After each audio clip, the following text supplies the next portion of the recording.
For 400 years, the Velkari Empire had never lost a war it chose to start. Its armadas had burned the sky over 1,000 worlds. Its scanners could map a planet's entire military in under a minute. Its commanders believed, with total certainty, that no species in the known galaxy could build anything their sensors hadn't already catalogued. They were wrong about one species, and it was about to cost them everything. Humanity had joined the Galactic community only 60 years earlier, the youngest, smallest, least respected member of the Outer Accord. Every empire that mattered had already decided what humans were: clever, stubborn, and hopelessly behind. That assumption was about to break in the space of 11 seconds. The Velkari border fleet had been patrolling the edge of human space for 3 months, part of a routine security presence that everyone understood for what it really was: intimidation. Fleet Commander Drath Vol stood on the bridge of his flagship, the Ash Crown, watching a live feed of Earth's outer colonies. He had requested the assignment personally. Humans amused him. "They still use chemical propulsion on half their cargo ships," said his tactical officer, Silmero, scrolling through intelligence reports. "It's almost charming." "Charming is a polite word for weak," Drath said. "Let the Senate call it diplomacy. I call it a leash." He turned to his communications officer. "Send the standard notice. We're conducting a resource survey in the Kepler corridor." Everyone on the bridge knew the Kepler corridor belonged to a human mining colony. The survey was a violation dressed up in paperwork. 3 Velkari cruisers entered the corridor without clearance. A small human transport, the Meridian Hope, was midway through evacuating colonial workers when the cruisers arrived. It carried no weapons. It carried 211 miners, engineers, and their families. Drath ordered a precision demonstration. A warning shot meant to terrify, not destroy. The shot missed its mark by less than expected. The Meridian Hope's hull breached. 43 people died before rescue pods could deploy. Among them were 11 children. Galactic news networks picked up the story within hours. The Velkari Senate issued a statement calling it an unfortunate miscalculation during authorized operations. No apology, no acknowledgement of the dead by name. On Earth, the reaction was different. There were no riots, no declarations of vengeance broadcast for the cameras. Just silence.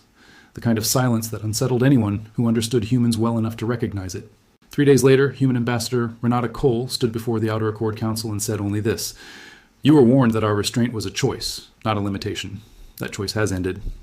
The council laughed it off. Commander Drath Vol, watching the broadcast from his flagship, laughed loudest of all. He wouldn't be laughing for long. 2 weeks later, a Velkari scout ship, the Windrunner, was assigned to shadow a single human vessel detected drifting near a disputed border zone. It was flagged as a civilian research ship, low threat, standard monitoring. High Scout Nyratel activated her scanners the moment the object came into range. What returned made her blood run cold. "Sir," she said, voice tight, "the designation doesn't match anything in the registry." Captain Austin Fair leaned over her shoulder. "Impossible. Every human vessel above Corvette class is catalogued." "Not this one." Naira's hands trembled slightly as she pulled up the scan. "Sir, this isn't a research ship." The hull alone dwarfed anything in Velkari's known human intelligence files, plated in a dark composite that swallowed their scanning beams instead of reflecting them. No visible weapon ports, no visible engines. It simply sat in space, radiating almost nothing. "Then what is it?" Austin demanded. Naira didn't answer. She didn't have one. The Windrunner attempted a passive deep scan, careful to avoid detection. They failed. A single transmission cut through their secure channel. Calm, human, and utterly without malice. "Velkari scout vessel, you're observing a restricted asset. Withdraw now, and this will be your only warning." Captain Austin froze.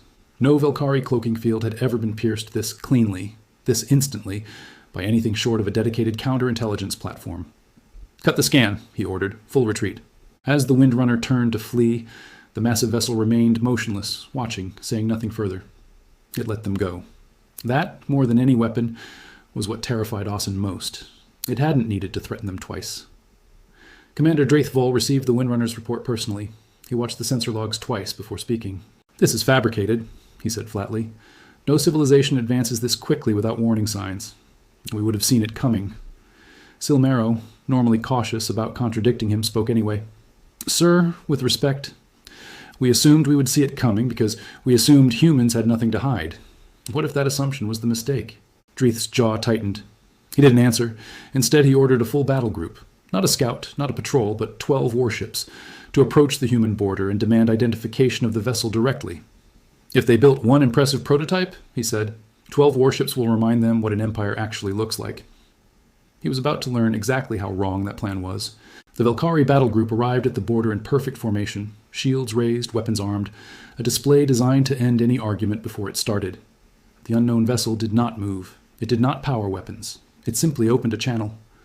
On the Ashcrown's bridge, a woman's voice, calm, unbothered, filled the silence. "This is Rear Admiral Corinne Vale of the ISV Reckoning. You have entered a monitored zone with hostile weapon configurations active. I'll ask you the same question my scout ship asked yours. State your purpose." Dreith stepped forward, done with pretense. "We come to inspect the vessel responsible for the destruction of our scouts' confidence. Reveal your ship's capabilities, or we will reveal them for you." There was a pause. Then, without any visible engine flare, without any warning at all, the massive human vessel's hull began to shift, armored plating sliding open along its length, revealing weapon arrays that had been completely invisible to every scan the Velkari had run. "Designation Reckoning," Corinne said. "Built after the Meridian Hope. Built because of the Meridian Hope. You wanted to see what we're capable of, Commander. I'll show you exactly once." A single warning shot, not aimed at a ship, but fired precisely between two Velkari cruisers, close enough that both crews felt the shockwave through their hulls. The blast didn't miss by accident. Every Velkari officer on that bridge understood immediately. It hadn't missed at all. It had been aimed with a precision their own targeting computers couldn't have matched. Dreith's throat went dry. 12 warships, and not one of them had gotten a weapons lock before the human vessel fired. Word of the encounter reached Velkari High Command within the hour. What followed wasn't panic exactly. Panic would come later. First came disbelief, then a frantic search through decades of intelligence files for any sign they had missed. They found nothing, because there was nothing to find. Humanity hadn't hidden this technology by accident. They had hidden it deliberately.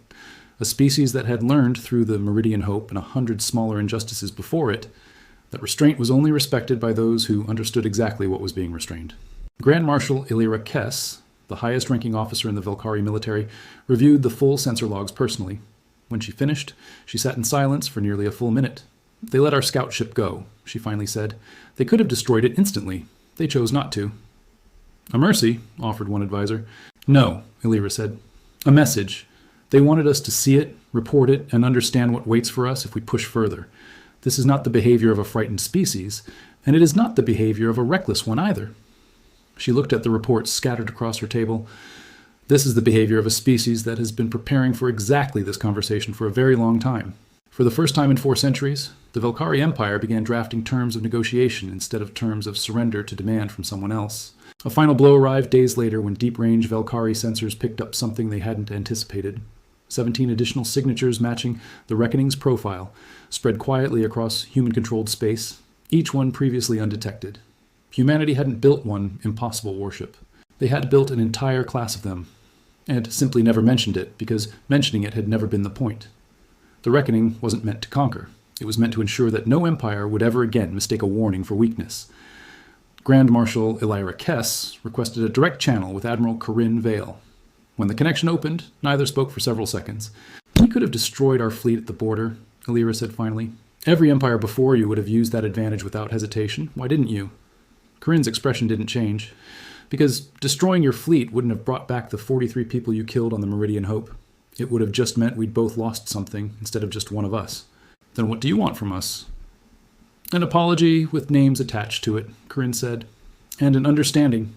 The real kind, not the diplomatic kind, that the next time a human transport is in your path, you treat it like it matters. Because we've shown you what happens if you forget that lesson twice." Illyra was silent for a long moment. "And if we refuse?" "Then you'll have learned nothing," Corinne said quietly. "And neither will we. But I don't think that's who you actually are, Marshal. I think you're someone who just found out the galaxy is bigger and more dangerous than your empire assumed. That's not weakness. That's the beginning of getting it right." 3 weeks later, the Velkari Senate issued a formal individually named apology to the families of the Meridian Hope. It was the first such apology in the Empire's recorded history. Humanity did not celebrate. There were no victory broadcasts, no parades. The Reckoning simply returned to its quiet patrol along the border, and the 18 ships of its class faded back into the silence they had always preferred. Across the galaxy, other empires took note. Not of humanity's weapons, though those were formidable enough, but of something rarer. A species with the power to answer cruelty with overwhelming force, and the discipline to answer it with something smaller and harder instead. Restraint. Because the galaxy would remember many things about the day the Velkari Empire panicked at the sight of one impossible ship. But what it would remember longest was this. Humanity had never needed to destroy an empire to prove it could. It only needed to let one look and choose not to.